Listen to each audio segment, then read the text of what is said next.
Então vamos dar continuidade. Concentra-se aí tudo que não tem finalidade para a vida superior. Enquanto eu tiver, enquanto eu for, enquanto nós formos cultivadores de coisas que não têm finalidades para a vida superior, nós ainda temos uma alta carga de umbralinidade. Então nossa fúria, nossa raiva, nosso revide, nosso ciúme, nosso apego, nossa disputa, nossa tendência a seduzir, nós queremos ter razão, a bater no outro, a agredir o outro, a mentir, a roubar, a dominar, a conquistar, a pensar apenas na matéria, na sensação, no prazer, ou querer ter sempre razão, no orgulho, ou querer ter o poder, ou querer dominar, manipular as pessoas, ou querer ter as pessoas, ou querer reter as pessoas, ou agredir as pessoas. São umbralinidades. Qual o nosso nível de umbralinidade? Será que nós já organizamos a nossa vida de forma em que a gente utilize, que eu vou chamar aqui de inteligência evolutiva? Anderson, o que é inteligência evolutiva? Como existem várias inteligências, né? Nós que conhecemos a doutrina espírita, nós que sabemos que existe o processo de evolução espiritual, além da evolução biológica, há uma evolução da alma, até que ela atinja o completo domínio do seu corpo causal, do seu corpo mental, e se emancipe desse planeta para cessar as reencarnações em corpo físico, se tornando um espírito puro, mas nem por isso deixa de continuar evoluindo de formas que a gente não tem nem condições de entender, num futuro muito distante ainda, mas nós caminhamos para isso, é tentarmos tirar de forma dedicada essas trevas de nossa aura, de nosso entendimento. É crescer como pessoa, se tornar um ser humano útil, produtivo, não só em termos, não estou falando de termos financeiros, produtivo em termos de deixar esse mundo melhor do que nós entramos. E não conspirar para que esse mundo se torne pior.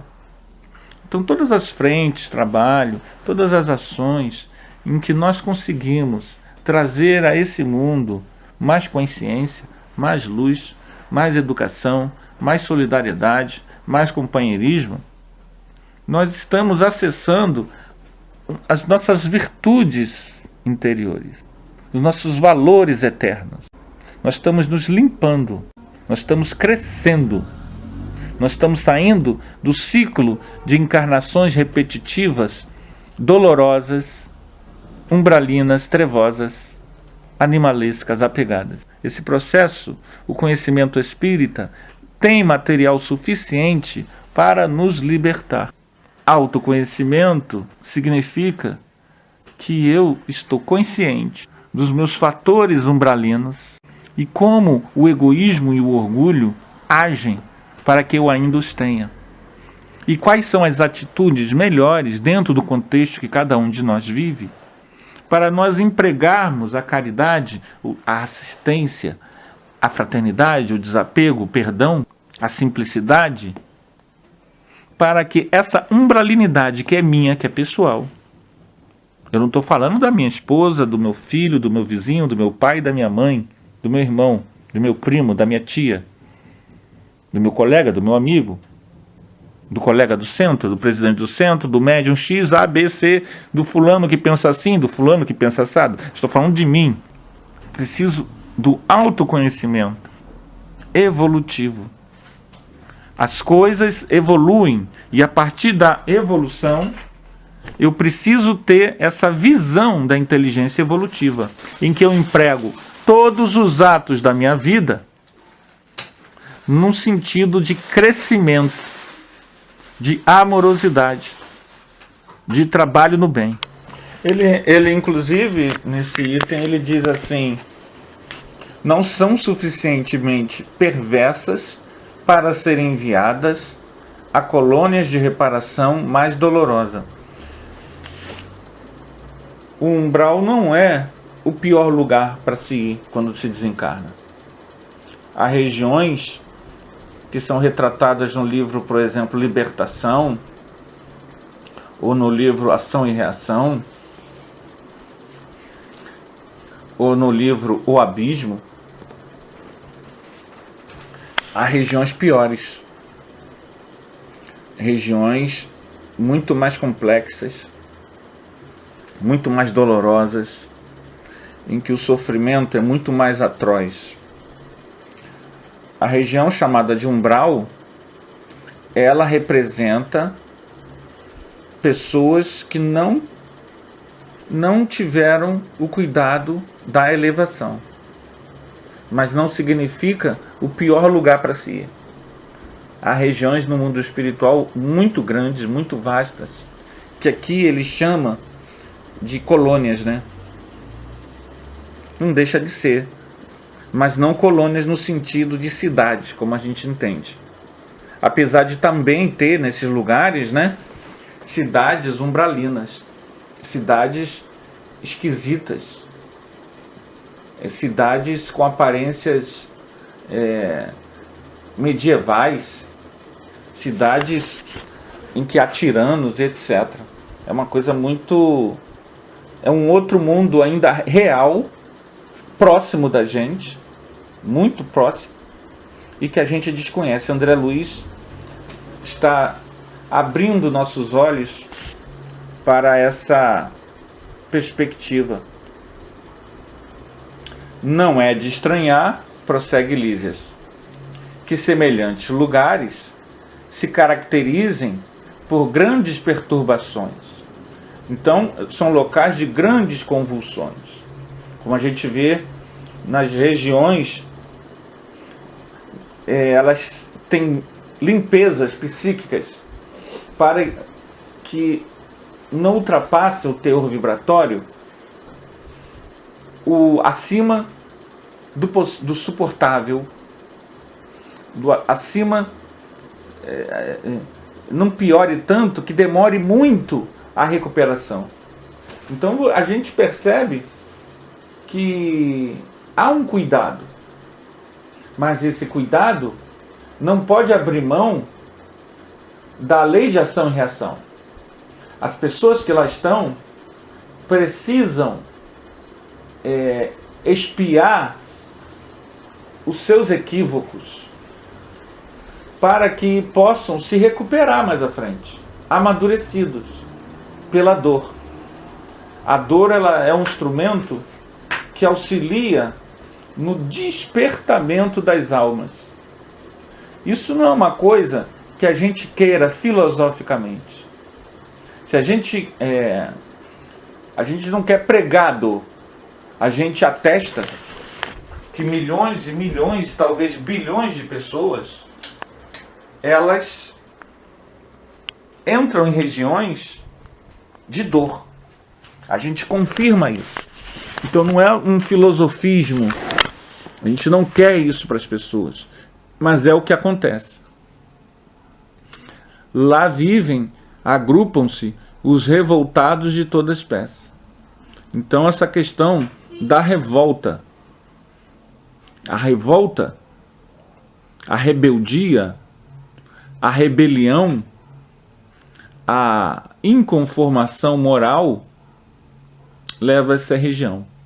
Formam igualmente núcleos invisíveis de notável poder pela concentração das tendências e desejos gerais. Então vocês vejam que são núcleos imensos, muitas vezes com líderes, pseudo-líderes locais, e que buscam o quê? Muitas vezes a vampirização, a disputa, a guerra, né? Nessas regiões há batalhas, nessas regiões há oligarquias, vampirizações, orgias. São regiões reais. E a gente precisa entender, né? São concentrados em milhares, milhões de pessoas pela afinidade. Muita gente da Terra não recorda que se desespera quando o carteiro não vem, quando um comboio não aparece? Pois o umbral está repleto de desesperados. Então você vê revoltados e desesperados por não encontrarem o Senhor à disposição dos seus caprichos. E a gente vê aqui na sociedade terrena como nós lidamos com a birra, como nós lidamos com querer o capricho resolvido, né? Somos caprichosos. E como isso leva as pessoas a uma espécie de primitivismo.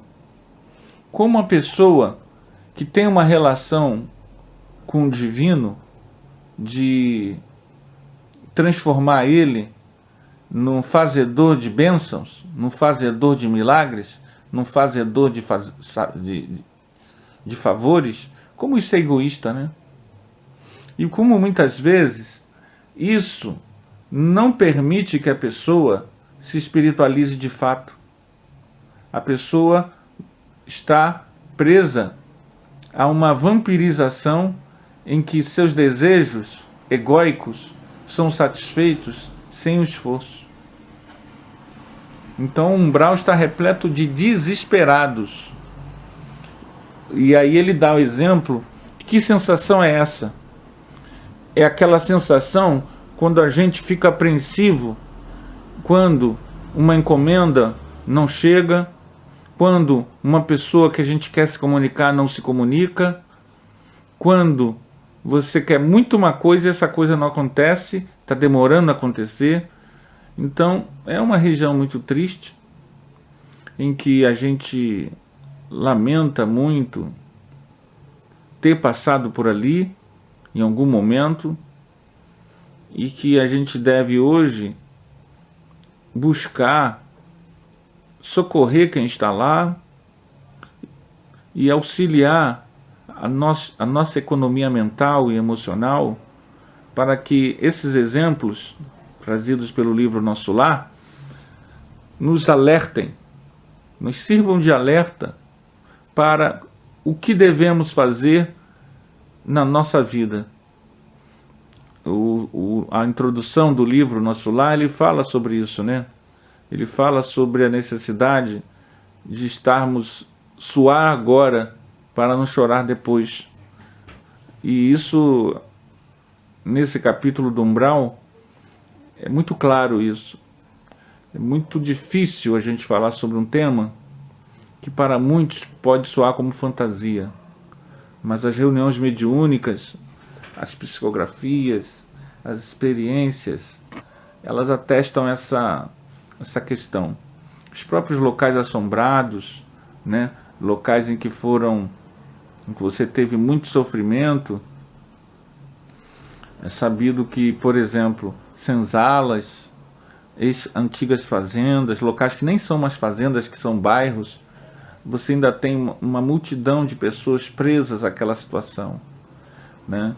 Muitas vezes a pessoa ela nem percebe direito que aquilo ali já não é mais uma fazenda, mas a ambiência fica pesada pelo sofrimento, pelas dores, e muitos espíritos ali estão ainda presos àquela situação, seja no Brasil, seja em qualquer região do mundo. E ali ficam espíritos criando uma vida própria, mas presos no remorso, na raiva, no desespero, né?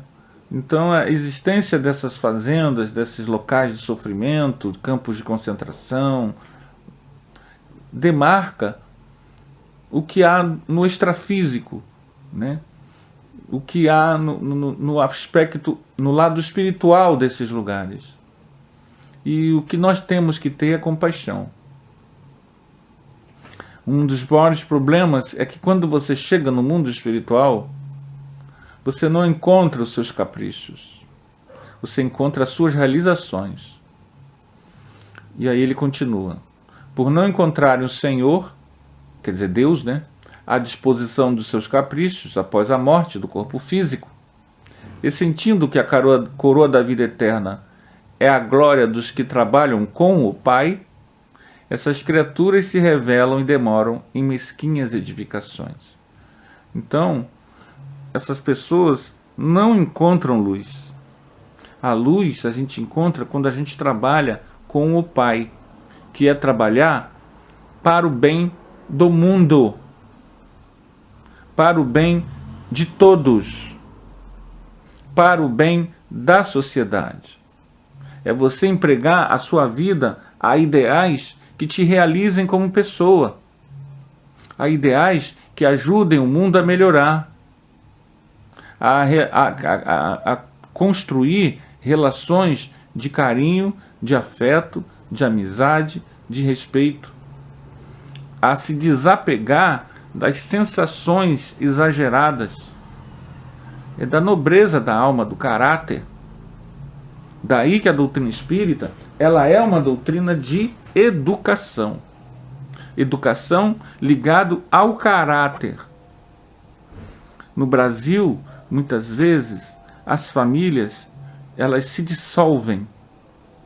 E nessa dissolução, as pessoas têm filhos e nem sempre têm interesse no cuidado moral ou numa orientação de nobreza de caráter, que não precisa ser uma orientação de religião.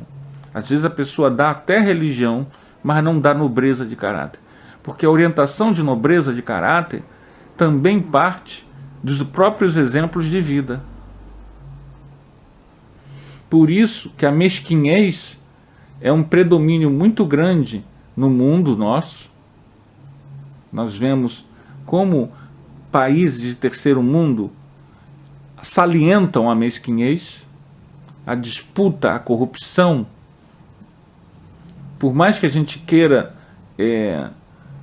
não diminuir-se perante países como Finlândia, Noruega ou Suécia, ou Japão, claro que eles têm lá seus problemas. Mas onde falta pão, como ele diz ali, né, ninguém tem razão. Por quê? Porque a carência das coisas leva a uma decadência. Nosso lar tem uma sociedade espiritual, mas esses núcleos possuem infelizes, malfeitores e vagabundos de várias categorias.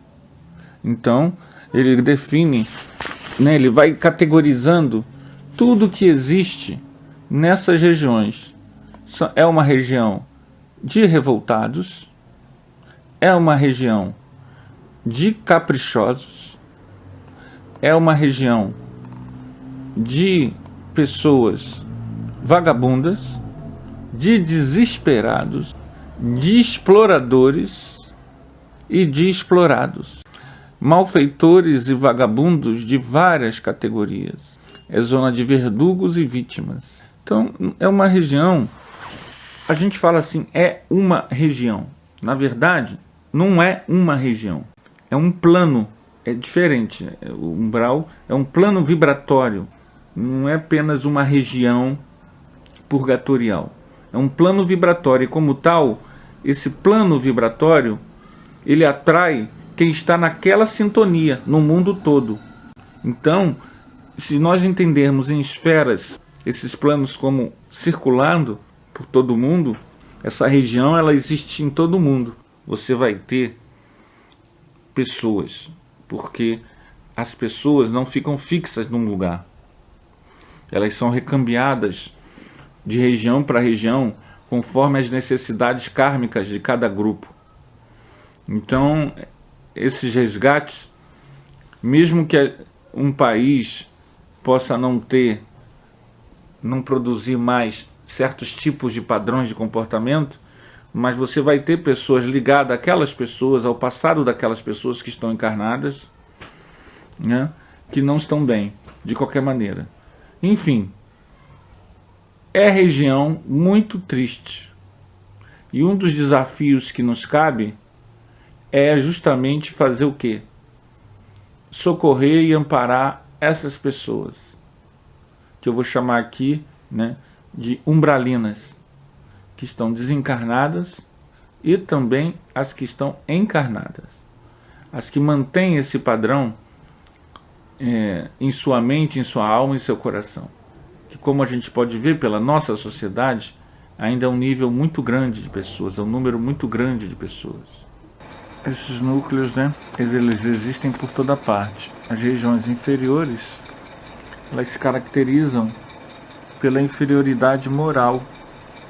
E assim, o que elas reproduzem nesses núcleos nunca são bons exemplos. Sempre coisas negativas, oligarquias, ditaduras, repressões, feudos, coisas bem pesadas e densas, Aí ele continua: valendo-me da pausa que se fizera espontânea, exclamei impressionado: como explicar? Então não há por lá defesa ou organização?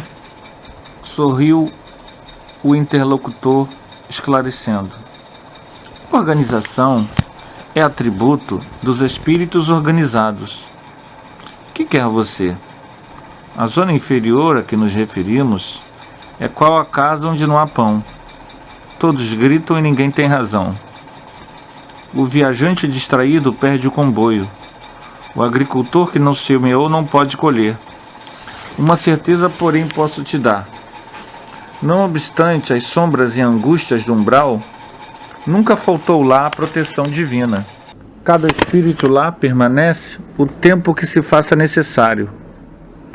Para isso, meu amigo, permitiu o Senhor se erigissem muitas colônias como esta, consagradas ao trabalho e ao socorro espiritual.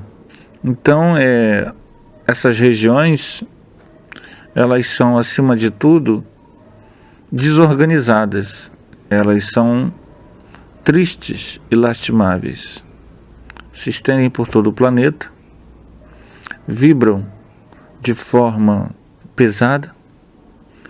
Essas regiões, elas podem, inclusive, não estar só no mundo espiritual, no mundo astral, mas elas também podem estar permeadas ou permeadas, localizadas, jungidas ao mundo físico. Então você pode ter regiões, áreas geográficas em que elas podem estar mais intensas, mas mesmo assim essas regiões, elas são temporárias e elas não estão sem proteção. Todas elas têm amparo no mundo espiritual, dos benfeitores, dos amigos que trabalham no bem. Essa proteção espiritual é intensa e sempre predisposta para auxiliar aqueles que demonstram alguma luzinha, algum despertar. E desorganização é uma característica. Todos gritam, ninguém tem razão.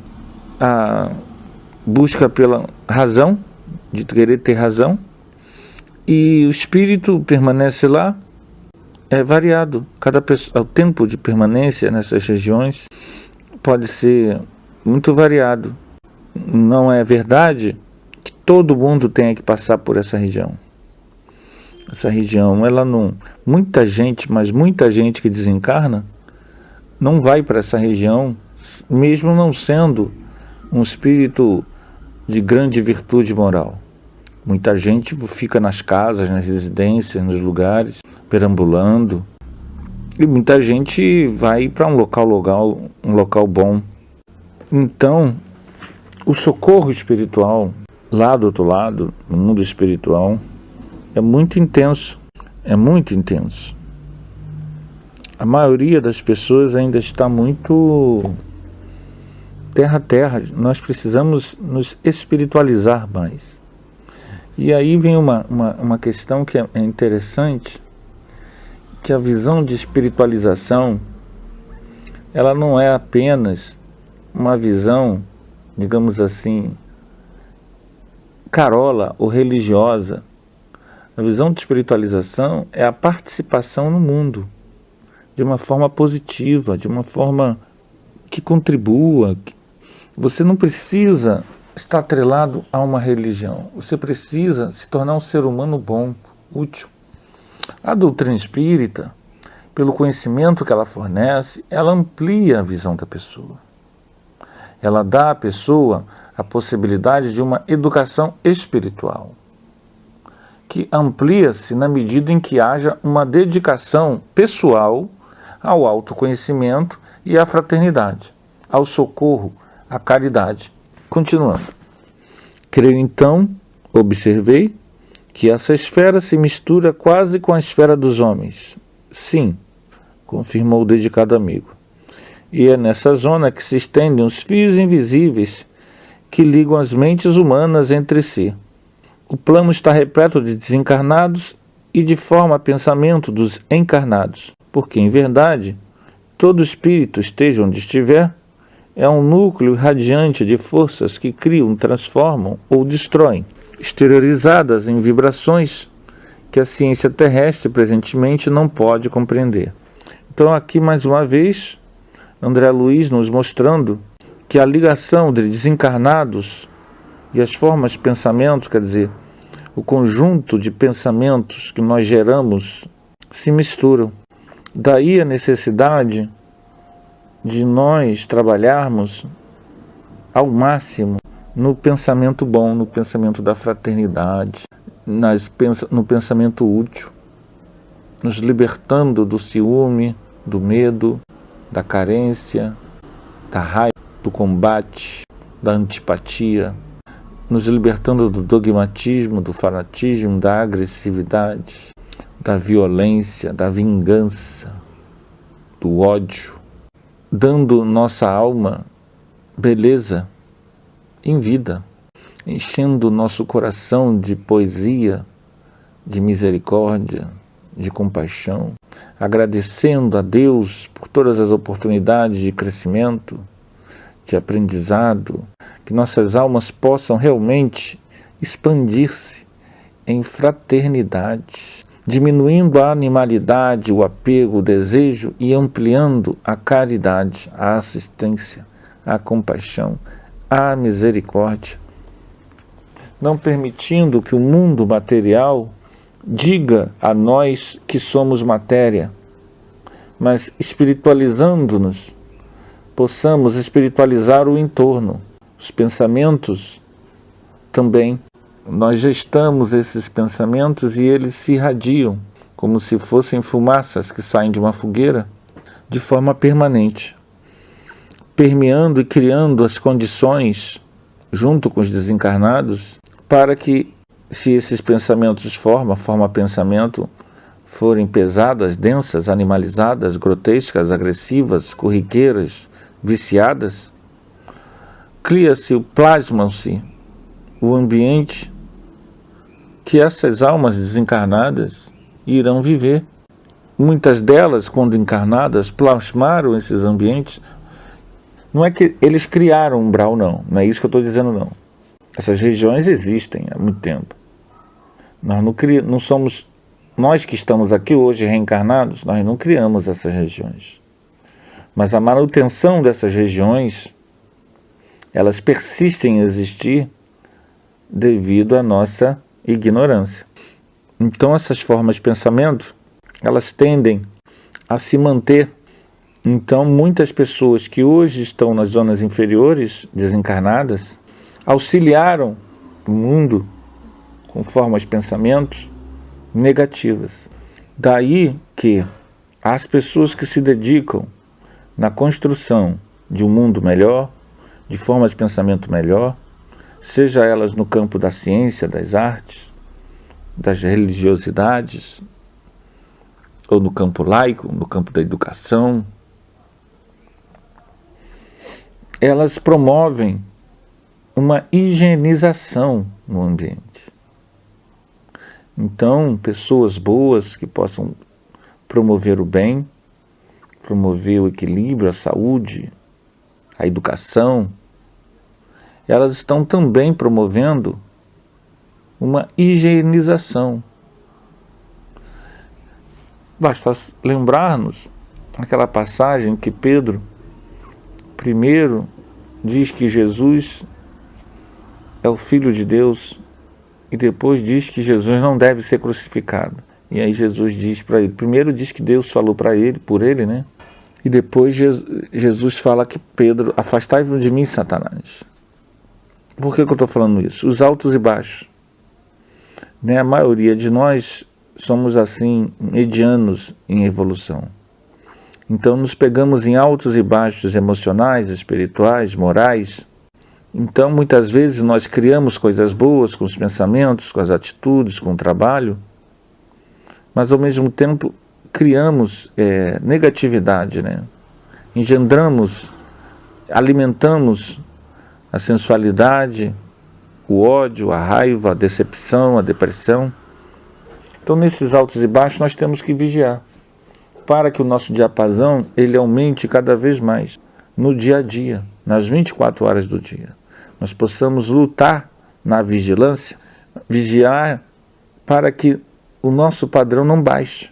Nesse sentido, você tem a irradiação mental positiva, a prece, o contato, a vibração, a mentalização positiva, o trabalho altruístico, tudo isso, o trabalho voluntário em obras que auxiliam o ser humano, o sorriso, a alegria, o amor, a amizade, o respeito, são valores que ajudam a limpar o ambiente. E a gente vai vigiando, diminuindo em nós a raiva, a mágoa, o medo, o ciúme, o sensualismo, os vícios, diminuindo a virulência, o capitalismo, o ser cérbero, todas essas coisas. Nós somos um núcleo irradiante de força. Os ambientes que você ora, que você vibra com amor e com carinho, se purificam. É uma regra natural. Aonde vibre-se ou ore-se com constância, aquele ambiente se fluidifica. Ele se torna de um ambiente purificado. Aonde isso é ignorado, a tendência é que as formas de pensamento comuns, corriqueiras, elas não se iluminam, elas não são iluminadas. As formas de pensamento corriqueiras, elas não são iluminadas. Para que uma forma de pensamento brilhe, e brilhando higienize e eleve o ambiente, purifique o ambiente, ela necessariamente precisa ser intencionalmente caridosa, amorosa, assistencial, socorrista, educadora, que é uma coisa que pode surgir na medida em que essa prática perdure. Não é porque a gente não tenha isso que a gente vai ignorar que a gente é espírito imortal, se relacionando de forma multidimensional, ou seja, em várias dimensões, com vários ambientes. E para nós o que interessa é a sintonia com os ambientes de luz. Essa sintonia a gente pode provocar através de resistir a pensar mal, falar mal, vibrando, não deixando que os pensamentos vulgares tenham espaço na nossa mente por longo período, já que a gente ainda tem uma vida muito corrida e nem sempre consegue corresponder a esse pensamento lá em cima. Daí a necessidade da vigilância. A oração tem que ser também uma oração que não seja só pedir. Essa oração que é só pedir, ela é muito complicada, porque só pedir, você está numa postura egoísta. E a postura egoísta, ela é incapaz de fazer com que a sua energia seja elevada. Ela fica muito vulgar. Não é porque Deus quer assim. As posturas elevadas são altruístas. O altruísmo, a fraternidade, a gratidão, são sentimentos que fazem vibrar a alma. Quando você fica só me dá, isso fica muito grosseiro. A alma que pede muito para si, é uma alma que não vibra ainda os valores do altruísmo. Daí que, paradoxalmente, as almas que mais são atendidas em suas preces são justamente aquelas que mais fazem o bem, que não pensam só em si mesmas, mas que já pensam de forma séria dedicar sua vida em direção a um mundo melhor, ao amparo às pessoas, aos animais, a flora e a fauna, a ecologia. Ou seja, aqueles que estão predispostos a se doar mais, por se manterem numa sintonia melhor, estão livres da zona umbralina de pensamentos. Esses não irão para o umbral, independente de crença, religião, se tem alguma. A maioria das pessoas necessitam de religião, sim. Por quê? Porque nós crescemos muitas vezes dentro de culturas muito selváticas, muito agressivas. Nossa sociedade é muito agressiva. O capitalismo, ao nascermos de uma sociedade capitalista, nós já nascemos de uma sociedade em que a disputa, em que o lugar ao sol, ele se torna necessário. Então tudo isso cria em nós certa... Não é que cria, estimula em nós, eu acho que é melhor, essa agressividade. Então essas formas de pensamento negativas, elas, uma vez criadas, elas não terminam, elas continuam existindo. Há um nevoeiro de formas psíquicas, uma atmosfera espiritual densa, que é formada pelo conjunto de pensamentos pesados do encarnado, dos encarnados, pelo conjunto de pensamentos dos desencarnados e dos desencarnados enfermos. Então essa vibração densa, ela tende a permanecer, ela busca a sua sobrevivência, estimulando em encarnados e desencarnados uma reprodução contínua desse padrão de pensamento. Daí que nós temos que nos desacostumar com os pensamentos pesados. Isso tem que ser uma exceção no nosso dia a dia e não algo comum. Se for algo comum, nós já estamos ajudando na continuidade da sujeira psíquica do mundo. Nós já sujamos muito o mundo ao longo das eras. Nosso papel hoje, como encarnados, com conhecimento espírita, é da limpeza espiritual do mundo. Então nós não podemos mais nos dar ao luxo de ser um sujador do mundo, um sujador psíquico.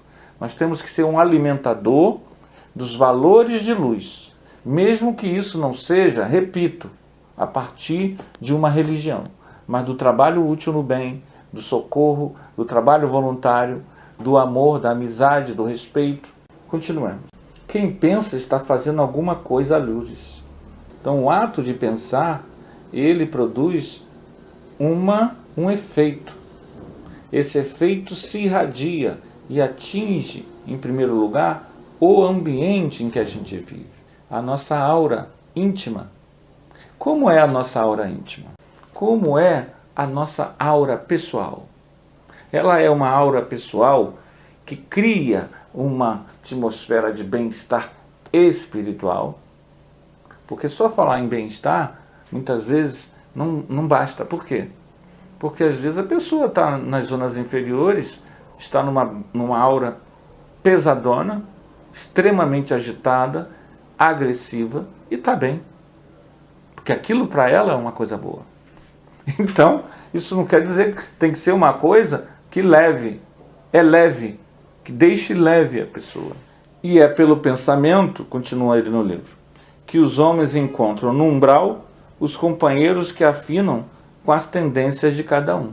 Então você veja, lá no livro Céu e Inferno, o espírito, acho que é Clare, fala das zonas das trevas. Na literatura mediúnica inglesa e americana, também se fala dessas regiões.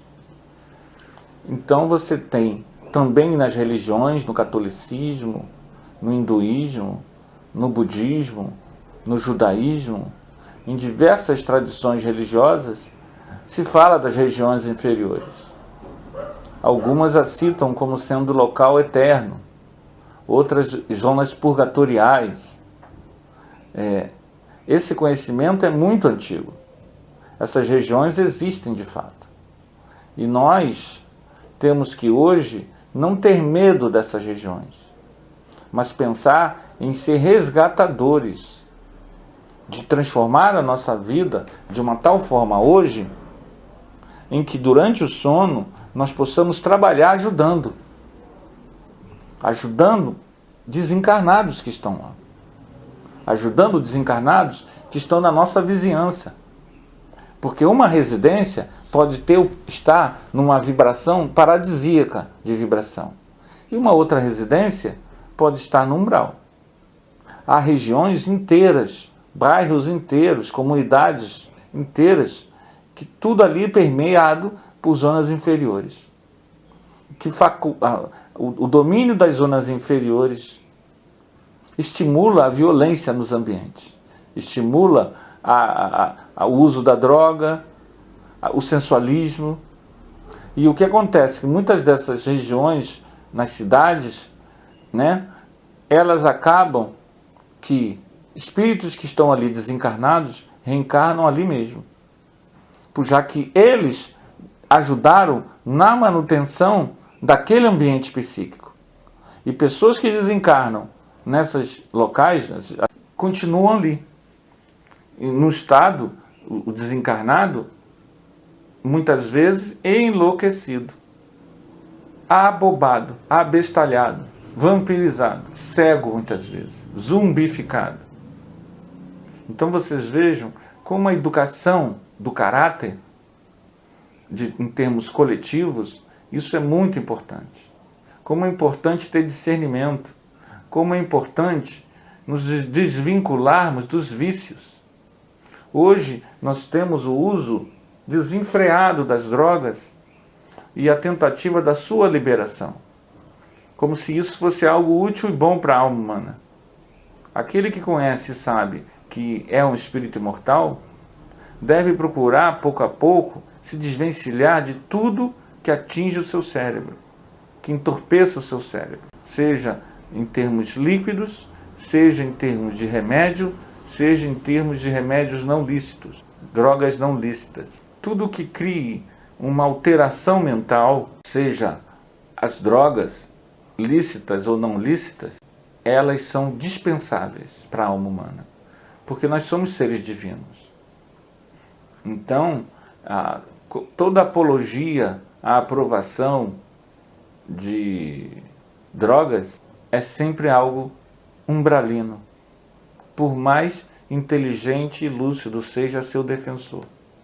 Por mais que os argumentos possam ser convincentes, por mais que o mundo diga que a solução passa pela liberalização da moral, nós temos que ter essa visão. Ele diz assim: toda alma é um imã poderoso. E é verdade. Toda alma é um imã poderoso que nós atraímos. Vamos refletir sobre isso? O que nós andamos atraindo? Como transformar esse imã não num autocastigo inconsciente? Como transformar esse imã num atrator de luz para o mundo, para o nosso mundo interior? A solução já está lá. Fora da caridade não há salvação. É uma solução simples, principalmente se nós entendermos a caridade em seu amplo aspecto, no aspecto físico, psíquico e espiritual, no aspecto social, biológico, relacional. A caridade no sentido de ágape, de amor espiritual, no sentido de nos sentirmos como um ser de luz, que está na luz e que vibra a luz. Nesse sentido de luz, nós somos luz, trabalharmos as nossas fraquezas. Não adianta a gente pensar que não as tem. Ao contrário, nós temos que ser lúcidos para que, identificando as nossas fraquezas, nós não digamos que elas são coisas à manutenção delas. A luz é sempre melhor. A paz é sempre melhor. A concórdia é sempre melhor. A fraternidade é sempre melhor. Nem sempre a gente vai conseguir. Claro que não. Mas isso não pode ser Nós não podemos sentar em cima. Nós temos que vibrar para que a melhoria aconteça. Então, que tipo de imã nós somos? Nós temos que pensar nisso com muita seriedade. Isso tem que ser uma prioridade. Se não for uma prioridade, a gente esquece. Tudo que não é prioritário é secundário. E se é secundário, a gente não dá a devida atenção. O conhecimento espiritual, ele nunca será secundário. O conhecimento espiritual, ele sempre é prioritário. E quando a gente não transforma o conhecimento espiritual em algo prioritário, não há mudança, não há reforma íntima, não há progresso. Eu não crio aquela estranheza necessária para repelir a virulência, o vício, a droga, os apegos, as paixões. Porque elas estão conosco há séculos e séculos e séculos. Nós temos companhias que estão há séculos e séculos e séculos mergulhadas nisso. Se nós não criamos uma reflexão profunda, não damos a atenção a isso, nós não mudamos. A mudança, ela só acontece com esforço. O autoconhecimento exige leitura, meditação, reflexão e mudança de comportamento. Senão, esse imã que nos atrai as coisas não mudará o objeto de sua atração. Por mais que a gente tenha literatice, que a gente se encha de conhecimento, esse conhecimento ele só será emancipador, de fato, quando esse imã mudar e nós nos tornarmos elementos atratores da luz. Há uma extensa humanidade invisível que se segue à humanidade visível. Isso é a coisa mais impressionante. Há uma extensa humanidade invisível que se estende, que se segue, que envolve, que vai além da humanidade visível. Pudéssemos todos acordar para essa realidade. Pudéssemos todos enxergar essa realidade. E, no entanto, no momento que mais precisamos ter essa compreensão, que é o estado de encarnados, nossa mente muitas vezes, ela, encapsula essa informação. E aí a gente tende a meio que ignorar tudo isso. Mas a grande verdade é que nós somos imortais. A gente não vai morrer nunca. A gente desencarna, perde o corpo físico. Mas a gente não morre. E a perpetuidade da vida no além, esse é o saber que a doutrina espírita quer trazer para as pessoas. Eu digo assim, o saber de que há essa perpetuidade é mais importante do que a pessoa se tornar espírita. A doutrina espírita, ela não quer que o católico deixe de ser católico. Ela não quer que o umbandista deixe de ser umbandista. Ela não quer que o candomblessista deixe de ser candomblessista. Os rituais indígenas acabem. Ela não quer que as pessoas se tornem espíritas. A doutrina espírita quer que as pessoas, a partir desses conhecimentos, que são reais, não são fantasias, reconstruam, reconfigurem a sua visão de mundo. E se a religiosidade deles tiver que incorporar esse conhecimento novo, que incorporem, como hoje é comum espíritas, evangélicos, católicos, umbandistas, budistas, teosofistas, usarem recursos da psicologia. Se qualquer um desses quiser montar um templo, ele vai usar recursos da arquitetura. A doutrina espírita quer trazer esse recurso para que as pessoas saibam que isso existe. É necessário que as pessoas saibam que há uma multidão de espíritos, que os seus parentes e amigos não morreram. Muitos estão muito bem, obrigado, e outros não. Isso não é um apanágio nosso. Nós não precisamos ter 1 milhão de pessoas num templo. Nós não queremos um tostão de ninguém. Nós pagamos para poder divulgar o ensinamento. Não queremos receber dinheiro de ninguém, porque a gente já entende que isso é uma prisão kármica. É negativo receber dinheiro para garantir qualquer coisa a alguém, através da fé, da energia, do passe, da mediunidade. Você perde a sintonia com as forças da luz divina.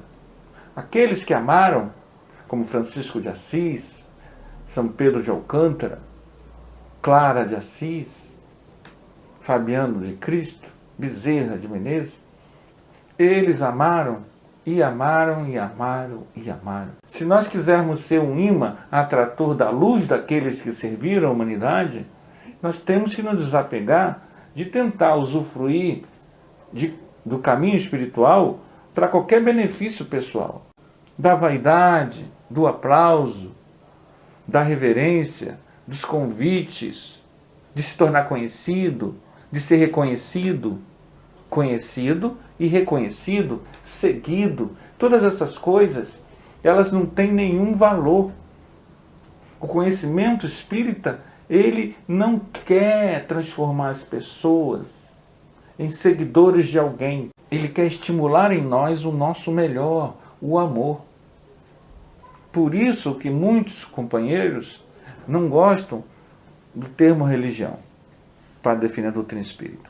Mas a grande realidade é que nós temos um aspecto religioso que pode ser chamado de religião. Por quê? Porque a maioria das pessoas se matam, se odeiam, se detestam.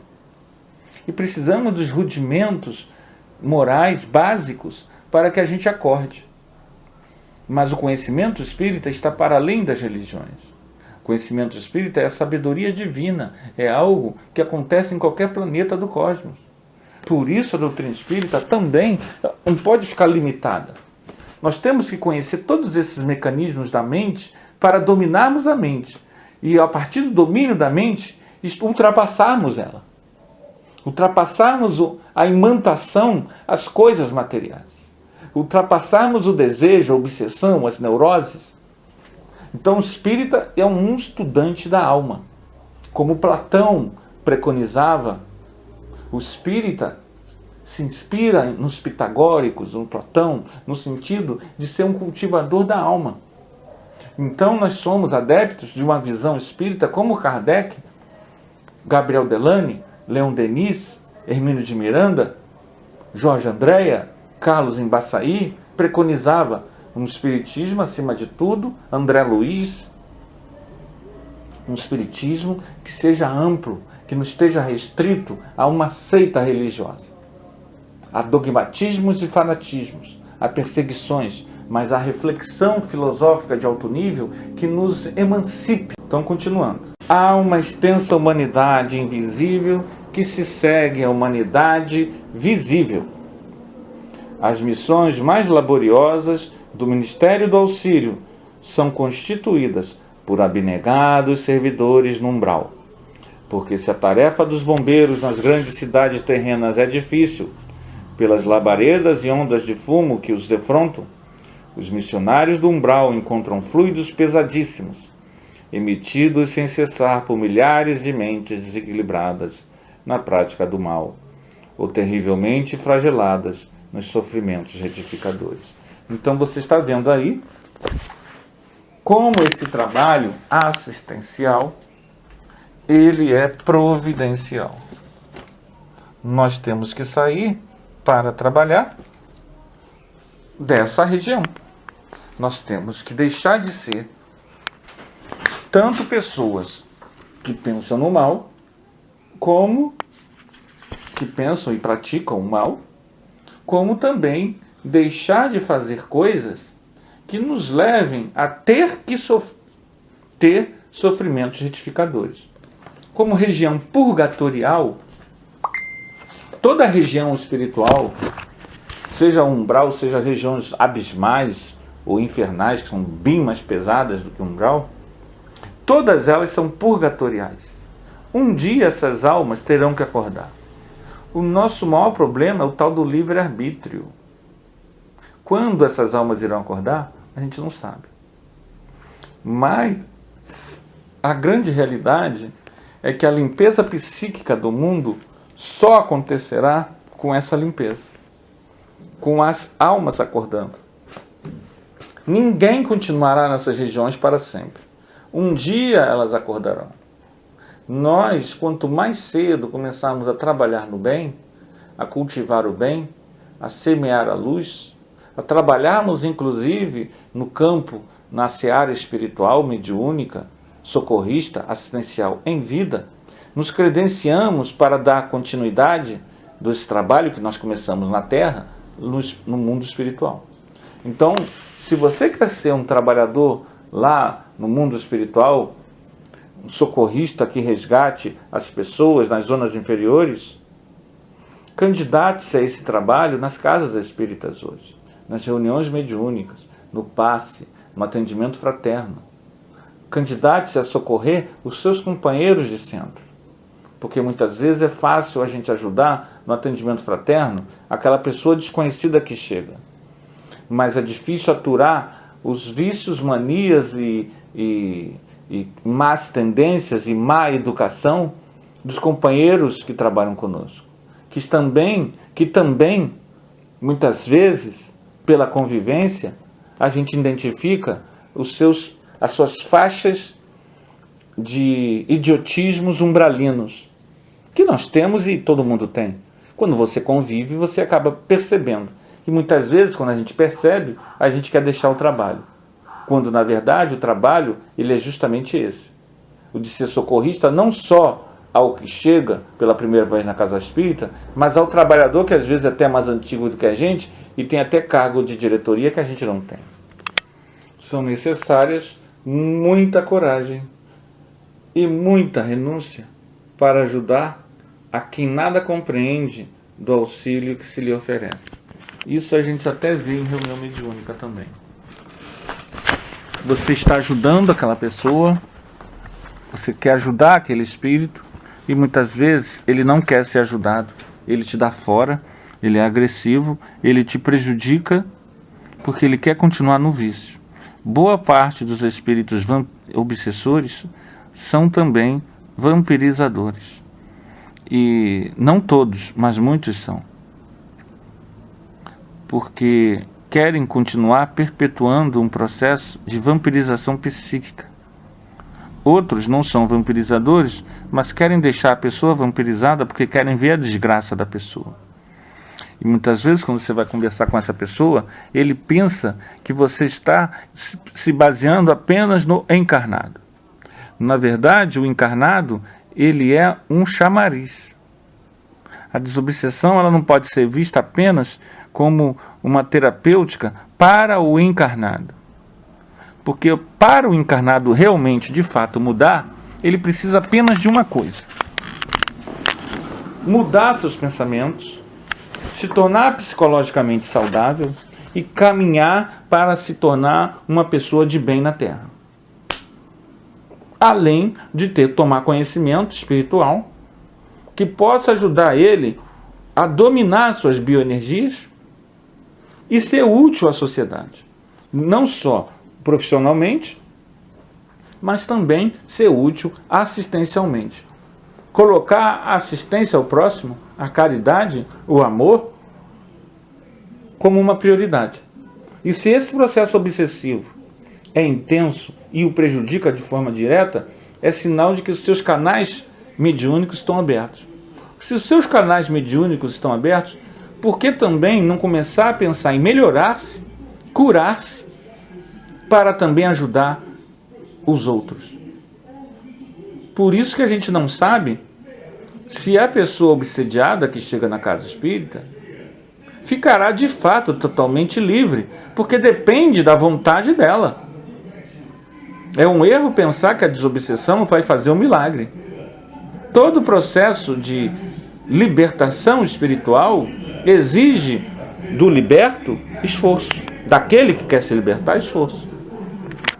Então, esses fluidos pesadíssimos, eles acabam dando força a esses espíritos a permanecerem presos nessas regiões, nessas ideias, no que a gente chama de monoideísmo. essas ideias fixas que não permitem ou dificultam que a pessoa desencarnada mude de pensamento. Pensa uma coisa. Pensa que uma pessoa acredita numa coisa. Ela é Flamengo, por exemplo, ou é Corinthians. Imagina você chegar para ela e tentar fazer com que ela deixe de torcer para um clube.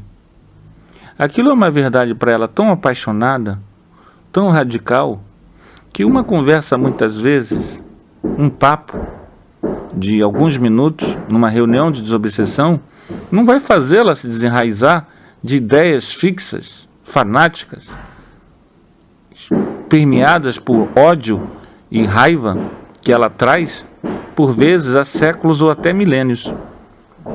Isso você consegue, porque ela está desencarnada, através do sentimento, do amor. E também, quando o próprio obsediado, o encarnado que está fazendo o tratamento, faz por onde e começa a sua mudança. Então, o processo desobsessivo, ele muitas vezes beneficia mais o desencarnado do que o encarnado propriamente dito. Então, essa tarefa exige de nós coragem, dedicação, boa vontade e renúncia.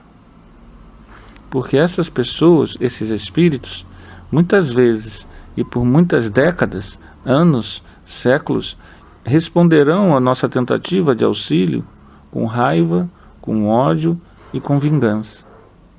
Então a gente deve ter muita compaixão para que a nossa alma perca o imã das atrações negativas e se torne um imã de luz em direção a essas almas. Aí, continuando o texto, interrompera-se Lísias, sumamente impressionado, exclamei: como desejo trabalhar junto dessas legiões de infelizes, levando-lhes o pão espiritual do esclarecimento.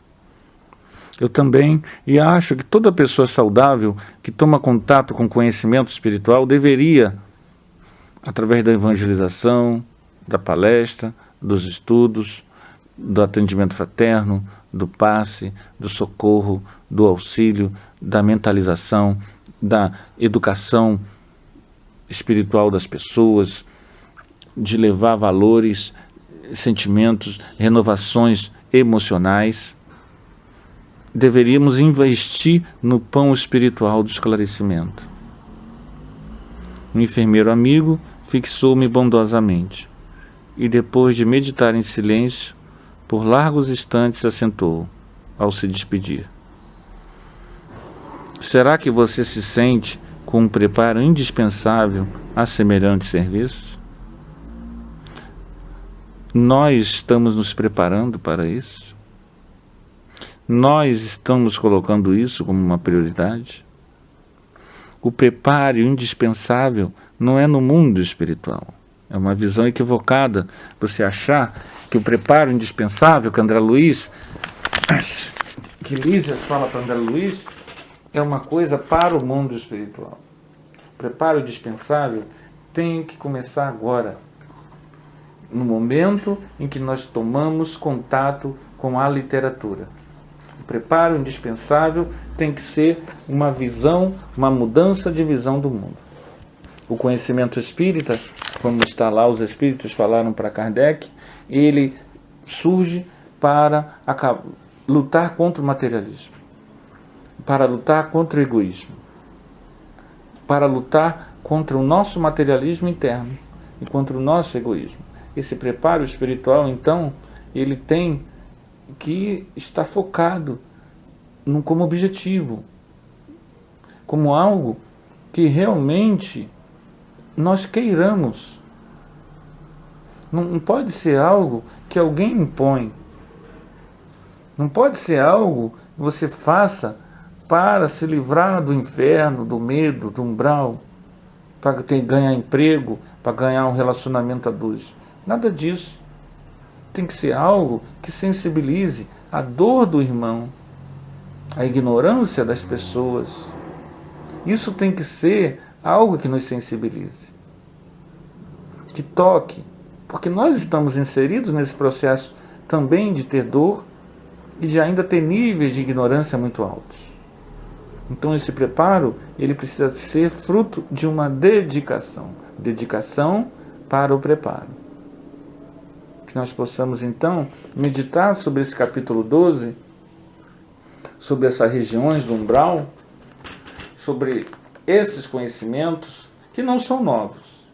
Como nós falamos, nós outro dia fomos fazer um estudo, sobre o céu e o inferno, espíritos endurecidos, acho que foi isso, e lá nós nos deparamos com os espíritos falando dessa região de trevas. E isso o Kardec pergunta e os espíritos respondem da existência dessa região de trevas. Então você vê que lá na codificação já se falava dessas regiões, porque elas são reais. E a gente precisa, acima de tudo, não é criar obras literárias que assustem as pessoas, que fiquem aprofundando em descrições milimétricas das regiões inferiores. Região inferior, gente, vamos entender uma coisa. Região inferior é onde existem pessoas que estão na fieira da ignorância. O mal, o ódio, o uso do conhecimento técnico de manipulação sexual das pessoas, manipulação do poder, na destruição das casas espíritas, na desonra a pessoas nobres, a manipulação das informações para caluniar almas iluminadas como Chico Xavier. Tudo isso, gente, é gente. Os espíritos podem ter o formato que quiser no mundo espiritual. O corpo espiritual, o psicossoma, ou o corpo astral, ou o perispírito, ele pode deformar-se, ganhar aparências as mais apavorantes que a gente já possa ter visto em algum filme. Isso tudo, veja bem, não muda o fato de que ali dentro há um ser humano. Ele pode ser perverso, ele pode estar nessa lida há séculos e séculos, mas é um ser humano, é um herdeiro de Deus. Então muitas vezes você vê essa literatura criando nomes, citando nomes, essas coisas de espíritos que estão lá, isso não é benéfico. O benéfico é nós entendermos que nós temos que priorizar o afeto, a bondade e a compaixão. Que isso tem que ser algo. Nós temos que entender que o nosso papel não é ficar aqui definindo milimetricamente como essas regiões trevosas são. O que eles tramam? Nós sabemos que tudo isso existe. O que nós precisamos é espiritualizar as pessoas, é educar as almas, é levar o conhecimento espiritual para os seres humanos, é difundir a luz, para que a luz se irradie em cadeia, dominar as nossas energias, dominar o nosso pensamento, dominar o nosso sentimento, abrir para o pensamento esteticamente nobre, lúcido. Nós temos que difundir a luz e resgatar os que se estertoram nas trevas. A nossa relação com as regiões trevosas tem que ser de respeito, de compaixão a essas almas que se debatem muitas vezes há milênios, presos a ideias equivocadas de justiça, de domínio e de poder. Então, por isso Kardec foi muito lúcido, ao meu ver, quando deu espaço, deu liberdade para os espíritos falarem da moral mais pura que existe, que não é uma moral abstrata e vaga, é a moral que Jesus trouxe. A moral que Jesus trouxe, comprovadamente, está alicerçada no mais profundo sentimento do ser, o amor ao próximo, como se você fosse ele. Não há nada mais profundo do que isso, em termos de moral. Nós podemos aqui criar tratados, abstrair, retirar o nome de Jesus, fazer o que quiser. Mas não há nada mais profundo do que o amor ao próximo. como se Ele fosse nós mesmos. Jesus, não só ao falar isso, mas ao viver isso em todos os degraus da sua vida, mostrou-se um caminho que é desafiador, é difícil, é duríssimo. Mas exemplificar esses valores, pouco a pouco, homeopaticamente, perseverando, mesmo sabendo que se é pequenininho, mesmo sabendo que a gente errou muito, mesmo sabendo que a gente ainda comete equívocos, que a gente ainda tem paixões, decepções, medos, mas não largar a corda. A luz, haja o que houver, perseverar no caminho da luz. A luz como uma corda que a gente se balança e joga para cá, e joga a gente para lá. E a vida faz isso, e a vida faz aquilo. Perseveremos.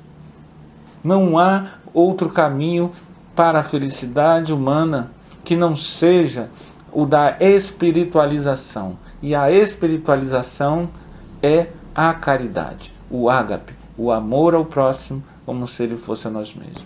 Então, sobre o umbral, muita luz. Sobre o umbral, muita luz. Sobre o umbral, muita luz a todos nós, em nome de Jesus. Graças a Deus.